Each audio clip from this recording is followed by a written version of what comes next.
30 previews en 30 jours. Et aujourd'hui, on va parler des Blazers. Cool. Les Portland très blasés. Cool. Pas très blasés les Blazers. Grosse saison des Blazers l'année dernière. Ouais. Hein, disons quand que même. grosse saison. Dans l'absolu, elle est superbe. Et surtout, on les attendait pas. On les attendait pas là. aussi haut. C'est-à-dire, je crois Lillard, que McCollum, les trop pronostics d'avant-saison, je crois que je les avais mis genre 13e. Il y a pas moi. beaucoup de monde qui les mettait en playoff. Non, mais moi je les avais malheureusement, carrément mis dans le fond, je crois. Voilà. J'étais pas le seul. Attends, j'étais pas le seul. Non, bien sûr. On n'était attention. pas beaucoup à l'avoir mis en playoff. D'ailleurs, je ne sais même pas pourquoi on dit on parce que j'étais pas dedans. Personne n'a mis en playoff les Par Blazers. contre, McCollum, il y avait eu de l'annonce un petit peu, voir qui était bon, etc. Oui. C'était pas mal. Mais on a surtout été étonné de ce système mis en place par Terry Stotts où tout le monde s'y retrouve finalement assez bien. Oui, ça a bien fonctionné collectivement. Après, tu tombes sur les Clippers. Ça a pas super bien défendu, mais ça a très bien attaqué. Voilà, et comme on le mentionnait tout à l'heure, hein, tu tombes sur les Clippers au premier tour qui sont blessés. Donc Bah, tu en passes plus, les demi. tu fais ta super régulière Blablabla, et en blablabla. plus, tu Et joues en les Clippers sans Griffin et Paul. Donc c'était forcément C'est beaucoup du plus bonheur, pratique. ça. C'est clair. Du coup, on s'installe bien évidemment pour parler des Blazers en long et en large, parce qu'on sait que vous êtes nombreux sur les commentaires. Est-ce qu'on va quand même regarder ce qui s'est passé sur le marché de l'été, Alex? Ouais, vite fait. C'est le petit classique, on va le faire. Ouais, vite fait. T'es chaud? Allez. C'est l'heure de regarder ce qui s'est passé sur le marché de l'été. Le marché de l'été. Propre marché de l'été. Tu perds pas grand chose, hein. Tu ne perds pas grand-chose. On regarde le tableau. 1, 2, 3. Tu perds. Tu perds Gerald Anderson. Grosse perte. Tu perds. Grosse perte, Gérard Anderson. perds Cliff Alexander, mais ça c'est du caca Je sais aussi. même pas qui c'est. Non, par contre, tu dépenses beaucoup pour prolonger du monde. Tu gardes le cadre. On a vu notamment, qui on a vu Alex, on a vu du Quoi Mason Plumlee. Aaron Crabbe. Allen Allen Crabbe. Crabbe, pardon. Mason Plumlee, CJ McCollum. CJ McCollum qui a pris la centaine. 106 sur 4. 106 millions sur 4 ans, voilà. C'est la draft de Rudy Gobert et etc. Donc ne vous étonnez pas s'il y a les C'est mêmes très, chiffres. très cher, mais bon. Et puis Mo Harkless aussi. Mo Harkless, Harkless. bon, bah, ok. Voilà. Donc tu gardes un petit peu le cadre dans lequel tu avais réussi à faire les succès l'année dernière.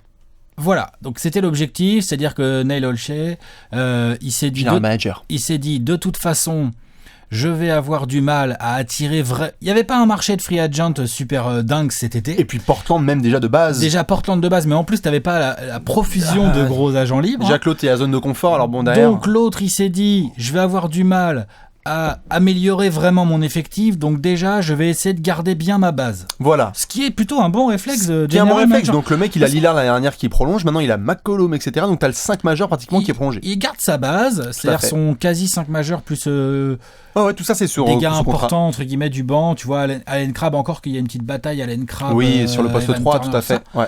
Evan Turner, ce qui nous amène d'ailleurs aux arrivées. Oui. Hein, Festus Ezeli, Evan Turner. Festus, pas Festus, cher. Pas cher, 15 ça c'est millions ça, 2 c'est ans, beau gosse, par mais contre, parce que c'est attention, les genoux, genoux. voilà. Mais Evan Turner, ça pas mal parce qu'il fait une Petit grosse. historique de pivot avec des genoux en carton. Ouais, à Portland, on aime bien. Ouais, on aime bien tout ce qui est hashtag mais... Greg Oden, Hashtag Sam Bowie. hashtag Sam Bowie, forcément, c'est Ah. sympa. Ouais, donc là, effectivement, je comprends qu'ils aient pas voulu le signer cher, mais c'est quand même bien d'avoir Ezeli 15 millions, c'est ça? Oui, 2 15 ans, millions. c'est bien. Evan Turner, grosse saison à Boston, et là tu viens pour amener un manière de ballon en sortie de banc. Alors oui, alors il y a des débats qui disent qu'il va... Non, il va pas être dans le 5. Bah écoute, il y a discussion Non, oui, c'est apparemment. une discussion, mais on sait tous que ça va être soit Harkless, soit Allen Crabbe, parce que Terry Stotts, il aime le groupe qu'il a déjà créé. Donc finalement, tu perds pas beaucoup de joueurs, tu en ajoutes, tu peux faire une meilleure saison. Harkless en 3, tu veux dire? Oui, Parce que le 4, c'est Aminou. oui. Ok. Donc c'est un petit peu la base qu'ils ont envie de faire. Dans tous les cas, le marché a été assez propre. N'hésitez pas à donner vos avis là-dessus, parce qu'on sait que le marché de Portland a intéressé pas mal de monde. Maintenant, comme d'habitude, Alex, tu le sais, je crois qu'il y a une grosse question quand même, sur laquelle on doit se poser. Est-ce que Ouais. t'es prêt? Allez. C'est l'heure de la question de la mort. La question de la mort.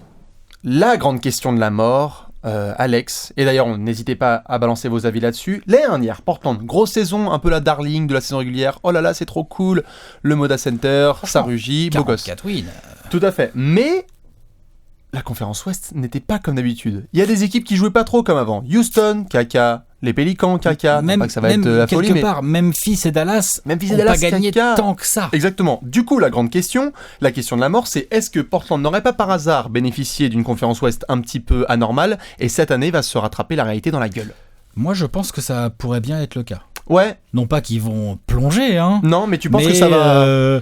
leur effectif, si on part du principe qu'il a joué la continuité Neil Olshey, donc ça, on est d'accord, c'est bien. C'est bien. Tu prolonges, tu gardes ton Bon 5, bon tu général gardes manager. ton banc, tu gardes ton coach. Ok, continuité, ça j'aime bien. Par contre, on peut pas dire qu'il ait amélioré son roster.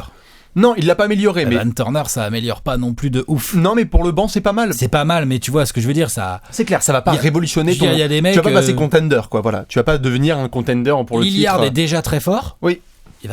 Il peut devenir un peu plus fort, mais il va pas non plus être tellement plus fort, Lillard. McCollum à mon avis, est pas loin de son plafond. Bien sûr. Aminou, c'est plafond. Plumlee aussi. Mason Plumlee, a priori, c'est plafond ou pas loin. Non, voilà, mais par contre, en effet, il y a cette histoire de potentiel par rapport à chaque joueur, mais le système est quand même extrêmement propre. Ce qui est hyper chaud de dire ça par rapport à Terry Stotts. Ça défend pas terrible. On a quand même beaucoup. Oui. Ça défend bien quand même. Ça défend pas génial. Ça défend pas génial, mais ça défend assez bien. Et surtout, quand c'est ta première année ensemble, là, ils viennent de refaire tout le camp d'entraînement ensemble, etc. Tu peux avoir une histoire de cohésion où toutes les équipes qu'on vient de mentionner, Dallas, il y a des nouveaux joueurs. Memphis, il y a des nouveaux joueurs. Golden State, bon, ils vont faire leur bilan, mais il y a des nouveaux joueurs. Enfin bref, toutes les équipes de l'Ouest, est-ce que par hasard, Portland ne serait pas une des équipes les plus stables avec les Clippers en termes d'effectifs de 5 majeurs ? Qui a gardé son 5. Mais c'est pas une garantie. Houston, ça a changé aussi. C'est pas une garantie du tout de améliorer forcément tes résultats sur 82 matchs. C'est clair. C'est ça que je veux dire.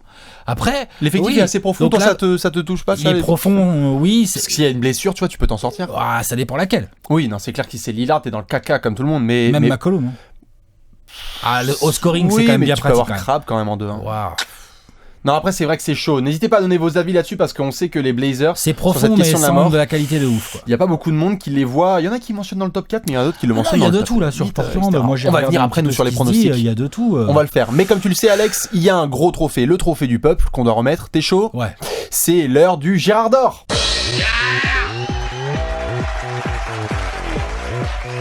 Le Gérard d'or. Le Gérard d'or, c'est moi qui l'ai. Where is it? Le Gérard d'or que je donne à Alex, bien évidemment. Je te le donne, c'est le tien. Les gens aiment quand tu fais des backflips, mais pour le moment, on va se calmer. Je vais rester calme sur Portland, parce que c'est un coup à se blesser le Gérard d'or. Ça. Ouais, doucement. Le Gérard d'or, je rappelle bien évidemment, Moda Center, 4h du matin. Oh, Blazers, Ils ont une belle ambiance, hein. Ils ont une belle ambiance. Maintenant, Alex, qui tu vas regarder absolument quand Portland sera sur le terrain? CJ McCollum.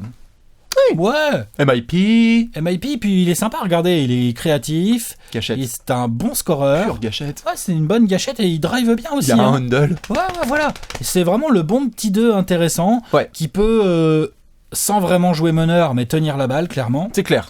Il a pris un gros cachet cet été. Hein. Ouais, 106 millions. On l'a mentionné, ouais, mais du coup, ça joue beaucoup dans le fait que je vais regarder parce que je vais me dire, ok, est-ce que ce mec-là. Est-ce qu'il assume, ouais? Est-ce que c'est vraiment. Est-ce qu'il a un contrat parmi les plus gros finalement à l'année de la NBA maintenant? Est-ce qu'il va l'assumer comme il faut? Est-ce qu'il va faire au moins les mêmes stats que l'année dernière? Ok, très bien. Eh ben écoute. Est-ce qu'il va être mieux défendu, il va être plus attendu. Il va être attendu, c'est clair, donc ça va être assez intéressant à regarder. Eh ben écoute, moi, j'aime bien Mason Plumlee.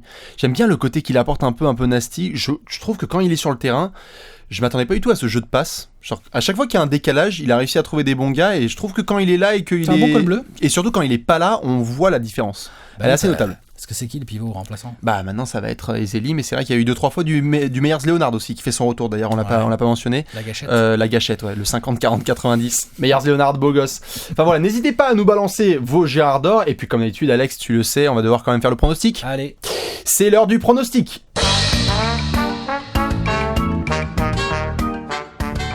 Pronostic time. Allez. 24 secondes pour Bibi, 24 secondes pour Alex. Est-ce que t'es chaud, Alex? La saison des Blazers dans 3, 2, 1, top chronos. Alors, je leur mets 44 wins comme l'année dernière. Je les mets dans cette espèce de petite lutte que j'ai entre le Thunder, les Grizzlies et les Blazers. Pour moi, c'est les 3 équipes qui vont être à la lutte pour les places 7-8 de l'Ouest. Les Blazers, je pense pas qu'ils vont gagner, allez, peut-être 45, mais je pense pas qu'ils vont gagner tellement plus de wins que l'année dernière. Ok. T'as même été dans les temps, beau gosse. Parce qu'il y a des gens qui voyaient que t'étais pas trop dans les 24 secondes la dernière fois. Bon, écoute. T'es plus clutch que ça d'habitude. Mais là, t'étais bien clutch. Et ben écoute, 24 secondes aussi, 3, 2, 1, top.